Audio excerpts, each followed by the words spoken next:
ये कहानी पुराने समय के अमीर और शक्तिशाली राजाओं पर एक व्यंग्य है। भविष्यवक्ता की भविष्यवाणियों को गलत साबित करने के लिए प्रतिबंधपुरम के राजा ने बिना सोचे समझे 99 बाघों को मार डाला, लेकिन राजा की मौत का कारण 100वां बाघ उसकी गोली से बच गया।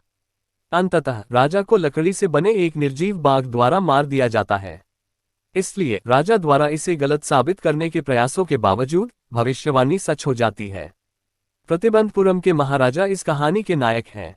उन्हें स्वनामधन्य जमींदार जनरल किएदार मेजर सतव्याघ्र संघारी महाराजाधिराज विश्वभुवन सम्राट सर जिलानी जंग बहादुर ADACTC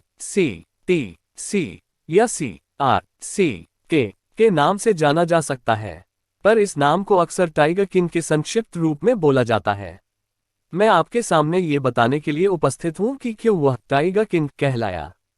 मैं इस इरादे से आगे बढ़ने का दावा नहीं कर रहा हूं कि अंत में योजनाबद्ध तरीके से वापस आ जाऊं। कोई स्टुका बमवर्षक भी मुझे मेरे मार्ग से विचलित नहीं कर सकेगा। स्टुका, अगर वह चाहे तो मेरी कहानी से शीघ्रता से पीछे हट सकता है। सबसे पहले टाइगर किंग के बारे में एक महत्वपूर्ण बात बताना जरूरी है। उसके बारे में पढ़ने वाला हर व्यक्ति उस जैसे अदम्य साहसिक व्यक्ति से आमने सामने मिलने की इच्छा करेगा, पर इसके इच्छा के पूरा होने की कोई संभावना नहीं है। जैसे भरत ने राम से दशरथ के बारे में कहा था, टाइगर किंग सारे जीवित प्राणियों के अंतिम निवास स्थान में पहुंच गया है। दूसरे शब्दों में टाइगर किंग मर चुका है। उसकी मृत्यु का ढंग असाधारण रूप से रोचक है। इसे कहानी के अंत में ही बताया जा सकता है। उसकी मृत्यु का सबसे रोचक पहलू ये था कि उसके जन्म के तुरंत बाद ज्योतिषियों ने भविष्यवाणी की थी कि एक दिन टाइगर किंग को वास्तव में मरना पड़ेगा। ये बच्चा बड़ा होकर योद्धाओं में योद्धा, नायकों में नायक और वीरों में वीर बनेगा। पर उन्होंने अपने होंठ काटे और उन्हें अपनी बात पर विश्वास करना कठिन लगता था। जब उन्हें अपनी बात को जारी रखने के लिए मजबूर किया गया, तब ज्योतिषियों ने ये कहा, ये वह रहस्य है जो बिल्कुल नहीं बताना चाहिए, और फिर भी हमें कहने के लिए मजबूर किया जा रहा है। इस नक्षत्र में जन्म लेने वाले बालक को एक दिन मृत्यु का सामना करना पड़ेगा। उसी क्षण एक बड़ा चमत्कार हुआ। 10 दिन के जिलानी जंग बहादुर के होठों से एक आश्चर्यजनक वाक्यांश निकला, ओ बुद्धिमान पेंगबरो। हर व्यक्ति आश्चर्य में डूबा अवाक खड़ा था। वे एक दूसरे की तरफ घबराए से देखते और पलके झपका रहे थे। ओ बुद्धिमान पैगंबरो, ये बोलने वाला मैं हूं। इस बार शक की कोई गुंजाइश न थी। ये तो 10 दिन पूर्व जन्म लेने वाला शिशु ही था जिसने इतनी स्पष्टता से शब्द बोले थे। प्रमुख ज्योतिषी ने अपना चश्मा उतारा और शिशु की ओर ध्यान से देखा। उन सबको जिन्होंने जन्म लिया है, एक दिन मरना होगा। ये जानने के लिए हमें आपकी भविष्यवाणियों की आवश्यकता नहीं है।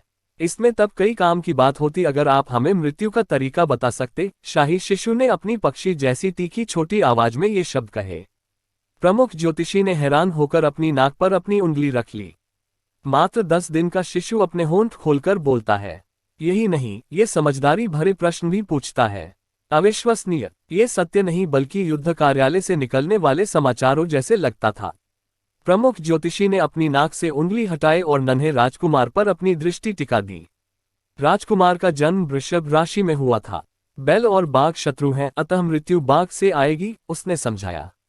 आप शायद सोच रहे होंगे कि सिंहासन का उत्तराधिकारी राजकुमार बाघ शब्द सुनकर शायद कांप गया हो, पर इस तरह की कोई बात न हुई। राजकुमार ने जैसे ही इस शब्द को बोलते सुना, वह गहरी आवाज में गुर्राया।